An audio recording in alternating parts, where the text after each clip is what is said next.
On a humid summer morning in Willowfield, Alabama, Officer Thaddeus Cross, 48 years old, and a veteran of Meridian Valley PD, never imagined today would mark the beginning of his downfall. Lieutenant Kiara Blackwood, a Navy SEAL physician on emergency leave, drove her rented black SUV through familiar streets she hadn't seen in 20 years. She had returned quietly to attend her grandmother's funeral. Although she kept her speed a modest 5 miles below the posted limit, a patrol car appeared in her rear view mirror, lights flashing. Reluctantly, she signaled and pulled onto the roadside shoulder. Officer Cross stepped out, his hand lingering on his holstered service pistol as he approached the driver's window. Kiara lowered all 4 windows and placed her hands clearly at 10 and 2 on the steering wheel. He did not offer a greeting. License and registration, he barked, his tone clipped. She calmly explained that her driver's license lay in her purse on the passenger seat and that the vehicle registration was in the glove compartment. Without a word, he refused to acknowledge her explanation. In his mind, she was not a decorated military officer, but merely another black driver. Despite her courteous compliance, Cross's suspicion mounted the moment he saw her Navy paperwork tucked beneath her seat. Kiara released her breath with measured calm, aware that in this quiet Alabama town, her uniform and rank meant little when faced with a badge and a century of unchallenged assumptions. From the very first second tension charged the air, she was a woman who had confronted mortal danger abroad, yet here she stood as just another African-American motorist pulled aside on a suburban highway. Under the unforgiving sun, what should have been a simple traffic stop took on the weight of history and prejudice before any words were fully spoken. On a quiet afternoon in Willowfield, Officer Cross recognized the rented black SUV as soon as he saw the out-of-state plates. He knew without a doubt that the driver, Lieutenant Kiara Blackwood, had flown in from Virginia to attend her grandmother's funeral. With deliberate precision, he returned to his patrol car to write up what he already planned: a citation for failure to maintain lane, and another for an obstruction of view caused in his mind by that tiny pine tree air freshener dangling from her rearview mirror, an ornament smaller than a credit card. When Cross returned, he ordered Kiara to step out of her vehicle. She complied with polite calm, opening both doors slowly so nobody would feel threatened. "Ma'am, you need to come with me," he said, his voice low and unyielding. "I'm issuing you these 2 violations." Kiara explained as respectfully as she could that she had maintained a steady speed below the limit and that the small air freshener had been in the rental car when she picked it up. Cross merely looked at her through narrowed eyes as if her explanation were an inconvenience. Instead of listening, he leaned in close and barked, "Hands behind your back." Shocked by the abrupt demand, Kiara stammered, "Officer, am I under arrest?" He replied curtly, "Consider this a detention until I complete my investigation." Over the next 23 minutes, Kiara stood there, wrists chafing against cold handcuffs. Next to her empty SUV, Cross pretended to search every compartment behind seats under floor mats, though it was clear he found nothing of consequence. Finally, he tore off the citation forms, totaling $79, and shoved them at her. "Pay up or contest it in court," he said with a self-satisfied grin. As his cruiser pulled away, its engine rumbling down the road, Kiara watched him go, her heart heavy. The weight of indignity and frustration bore down on her, yet she remained composed.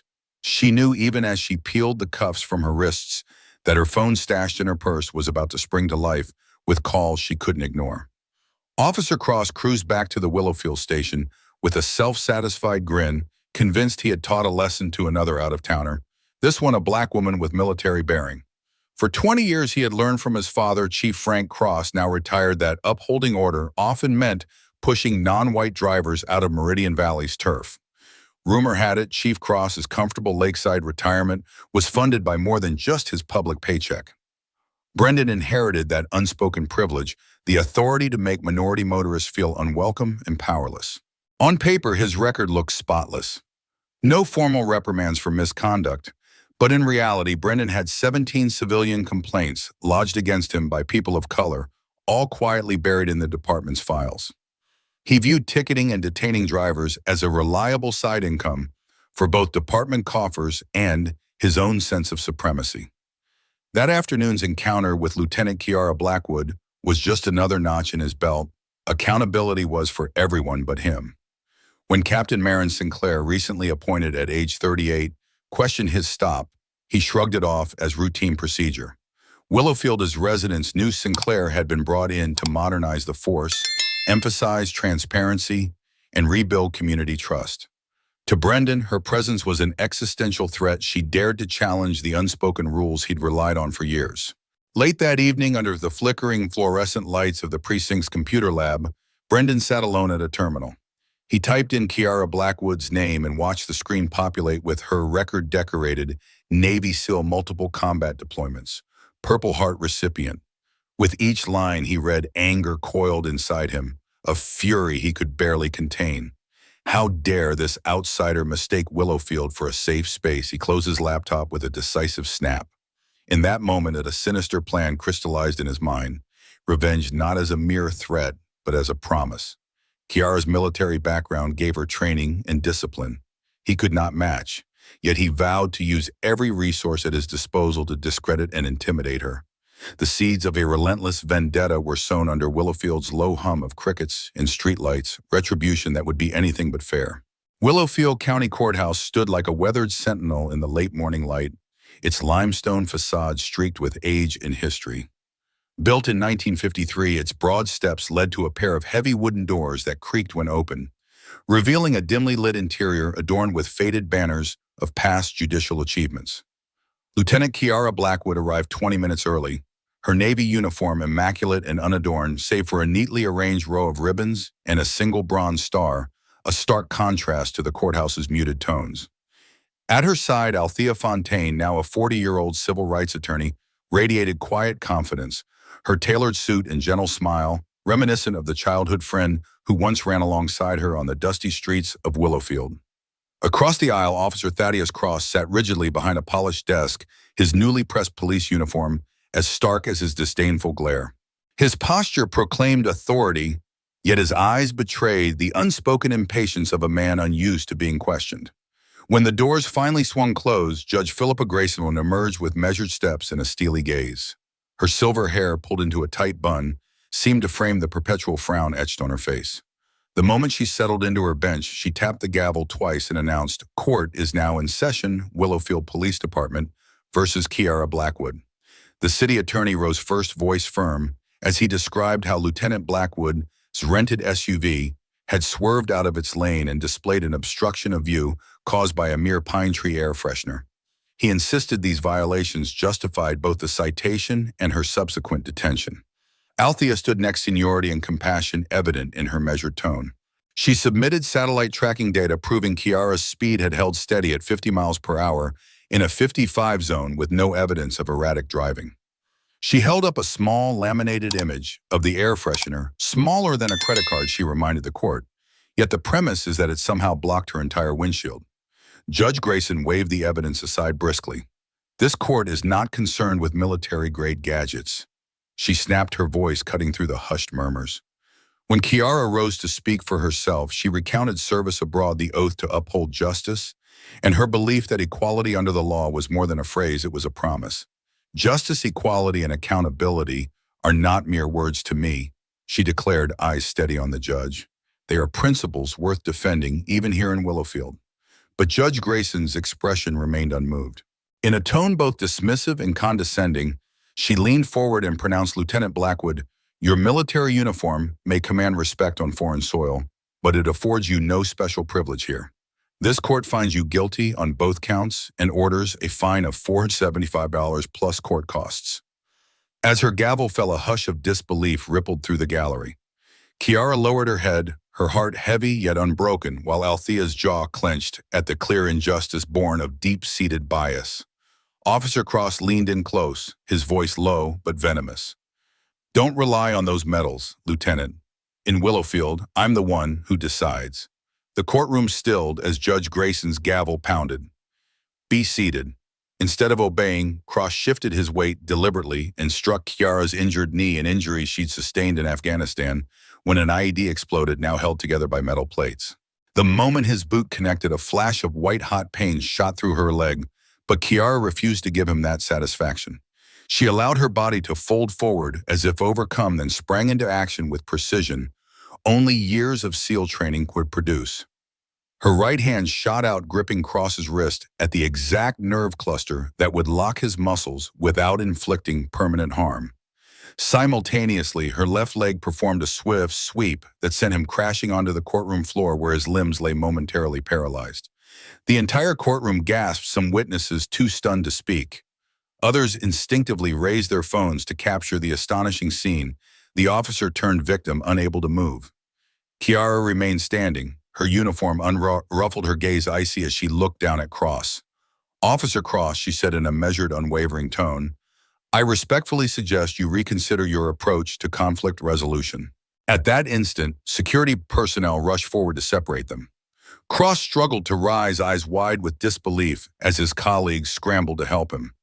Althea Fontaine sprang from her seat, voice urgent. "Lieutenant, please show the court the evidence of his assault." Several spectators pressed record on their cell phones, ensuring that the moment one sworn to serve became one who had betrayed his duty could not be denied.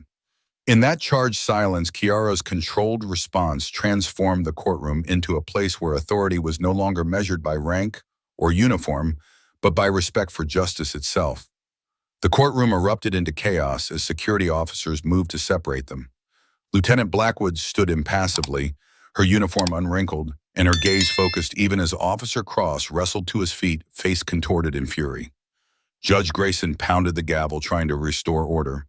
"Both parties will state their positions. Now." But before either could speak, a new figure entered the fray. Captain Marin Sinclair, age 37, and the newly appointed chief of Willowfield Police Department. Sinclair walked briskly to the front of the courtroom, her posture commanding, but her expression grave. She had spent the morning reviewing the body camera footage and the multiple cell phone recordings of Cross's conduct. With an air of authority born from years of patrol duty and community outreach, she addressed Judge Grayson directly. "Your Honor, I must interject." Captain Sinclair began, projecting her voice clearly over the murmurs of spectators and reporters. "Officer Thaddeus Cross has not only violated departmental policy, but he has egregiously crossed the line of lawful enforcement." She paused, letting her words sink in. "By deliberately targeting Lieutenant Blackwood's combat-related knee injury, an injury that nearly cost her life, he has shown a willful disregard for the law and for the ethics we as law enforcement officers must uphold." Sinclair produced a USB drive containing the unedited footage. This evidence confirms that he used excessive force on a wounded woman in uniform in full view of witnesses. "I recommend he be immediately suspended pending an internal investigation." Judge Grayson, visibly unsettled, nodded curtly. "Very well, Captain Sinclair. Officer Cross is hereby suspended without pay until further notice. The court finds no probable cause to proceed against Lieutenant Blackwood regarding her defensive actions." A collective sigh rippled through the courtroom. The handcuffs were removed from Kiara's wrists, and Althea Fontaine, seated beside her, leaned over and whispered, "There's no compensation that covers what you've endured, but at least your name is cleared." Kiara offered a brief, grateful nod.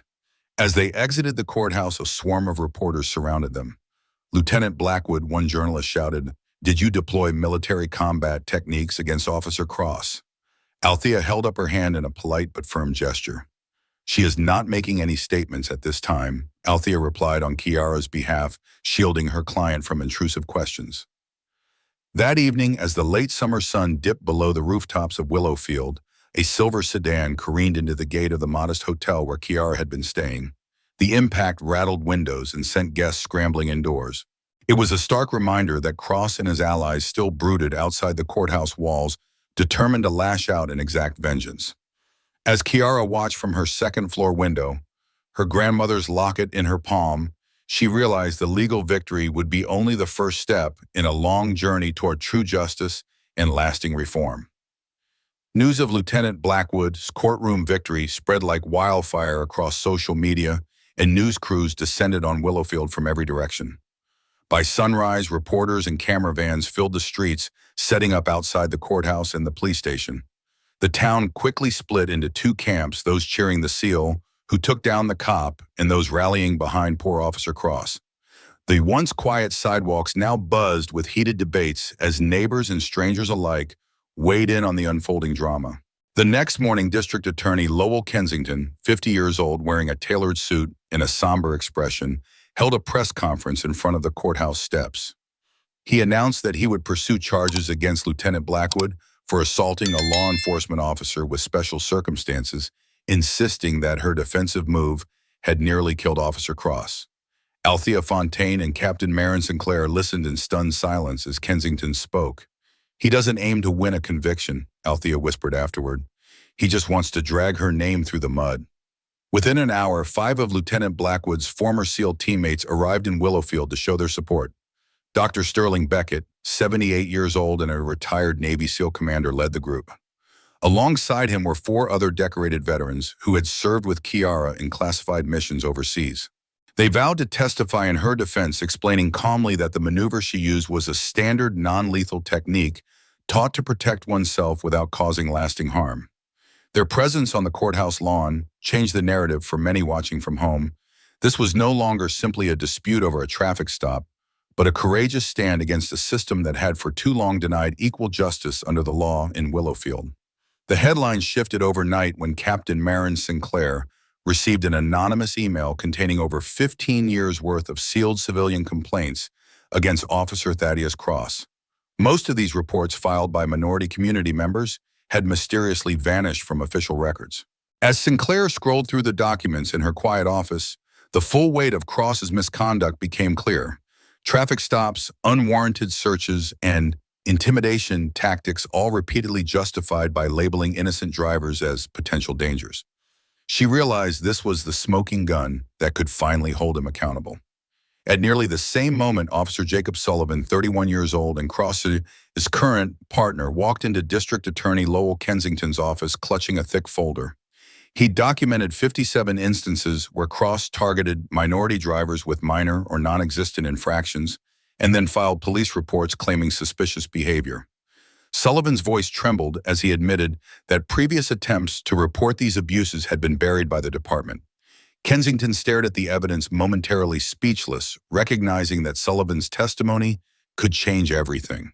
Meanwhile, Judge Walter Grayson, 68, the same judge who had dismissed Kiara Blackwood's defense so callously, and Councilman Robert Graves, 55, a longtime ally of the police, met in secret at Grayson's home just beyond the courthouse square. They hatched a plan to smear Kiara by planting false stories in sympathetic local outlets, hoping to shift public opinion away from Cross's malfeasance and back onto her military techniques. They believed that by casting doubt on her motives, they could protect Cross and maintain the status quo. What they did not know was that Captain Sinclair had anticipated such a move. She had placed concealed recording devices in Grayson's study weeks earlier, suspecting that backroom deals were underway. When she listened to the recording later that evening, her heart pounded. Grayson and Graves openly discussed fabricating allegations and manipulating media contacts.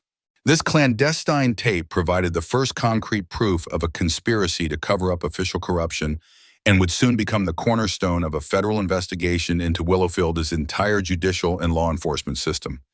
As the story broke, the community realized this was far more than a single officer's misconduct.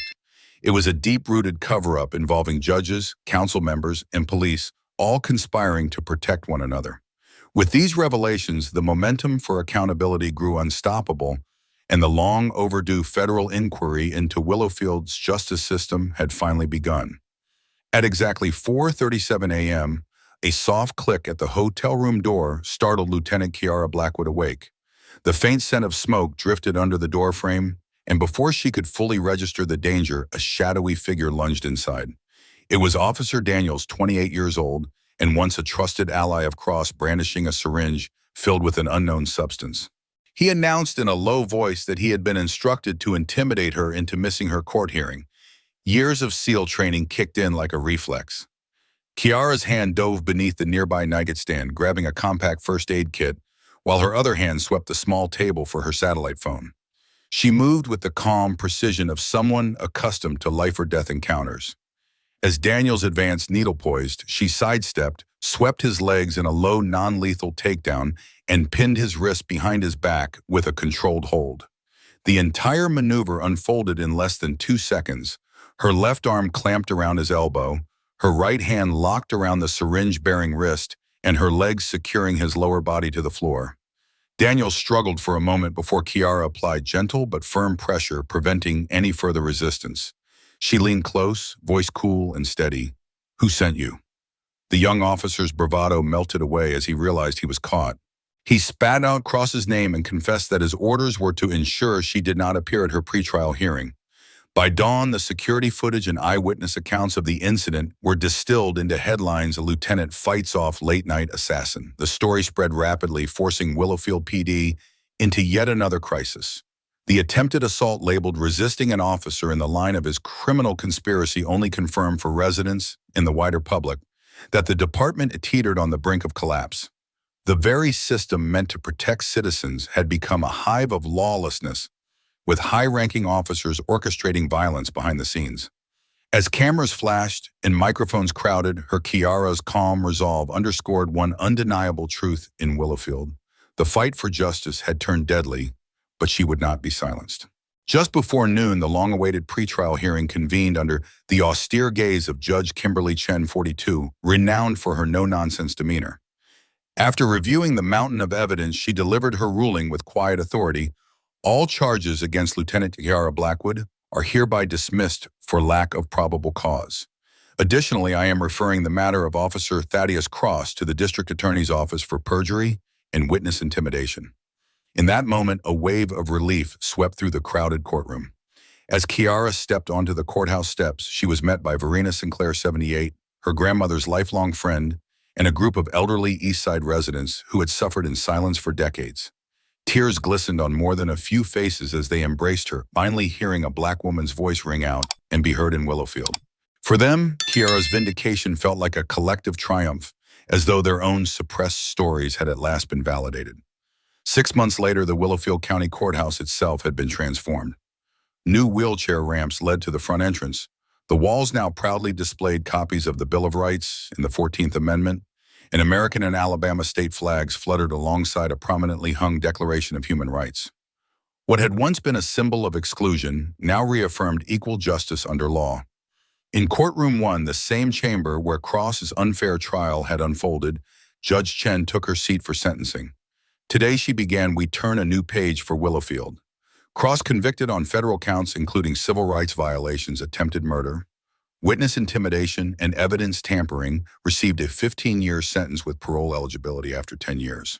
His rattled shoulders and hollow gaze as he was led away spoke volumes about a once protected man now fully accountable for his actions. But the real work had just begun. Captain Marin Sinclair, now promoted to Chief of Police, teamed with Mayor Lenora Hastings, 50 Willowfield, as first female mayor, to form the new Willowfield Police Reform Commission. They appointed Lieutenant Kiara Blackwood as its inaugural chair, drawing on her Navy leadership and firsthand experience. Under her guidance, the commission established a robust civilian oversight board, drafted strict accountability policies, and launched community-based peace-building initiatives. Public forums and multi-stakeholder dialogues soon became routine, with residents from every neighborhood, officers and citizens alike, working side by side. The youth mentorship program, inspired by Kiara's grandmother Eleanor's belief that justice is not about punishing the past, but building the future, flourished, pairing young people with community leaders committed to fairness and opportunity. As Willowfield gradually shed its old wounds, Kiara received word from Naval Special Warfare Command they would draw on her experience to design a new ethical leadership and anti-corruption curriculum for service members nationwide. In this way, the lessons forged in a small Alabama town promised to ripple outward, ensuring that the principles of dignity and equal protection under the law would not end at Willowfield's borders, but echo across America. This story teaches us that real change requires the united effort of an entire community, not just one individual. The core message is everyone can contribute their voice and actions, even the smallest, to dismantle prejudice and create positive impact. Now I invite the audience to share their personal perspectives. What do you think about the person who stood up against injustice? Have you ever witnessed or experienced discrimination based on race or social status? Please share your feelings and experiences. At the same time, I encourage you to predict, by what year do you believe racism will finally end? Will it be 2030, 2040, 2050, or much later? Comment below so we can better understand everyone's beliefs and expectations. Each contribution is not just a set of numbers or opinions, but evidence of our collective desire for change and our shared responsibility to build a fairer society. Disclaimer. This story is entirely fictional. All characters and events are creations of the author and are not intended to reference or criticize any real person. It is designed to raise awareness of responsibility, justice, and the importance of treating one another with respect and dignity. We firmly oppose all forms of violence, prejudice, and injustice. Please consider this before viewing.